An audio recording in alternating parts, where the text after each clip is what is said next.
ABŞ prezidenti Donald Trump jurnalistlərə verdiyi açıqlamada Vaşinqtonun yaxın günlərdə bir sıra ölkələrin daxili proseslərinə müdaxilə edə biləcəyini istisna etməyib.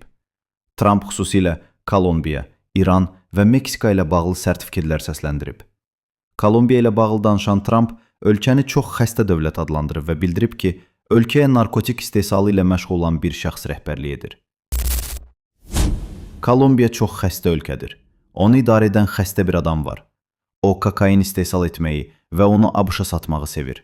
Mənə inanın, bu uzun çəkməyəcək. ABŞ prezidenti İranda etirazçılara qarşı zorakılıq məsələsinə də toxunub. O bildirib ki, ABŞ bu prosesləri diqqətlə izləyir və lazım gələrsə müdaxilə edə bilər. Bilirsiniz ki, İranda etirazçılar qətlə yetirilib. Mən demişdim ki, biz döyüşməyə hazırıq. Biz vəziyyəti çox diqqətlə izləyirik.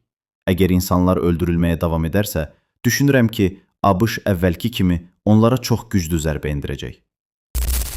Meksikaya gəlincə, qeyri-qanuni miqrant axını əsasən bu ölkə üzərindən həyata keçirilir.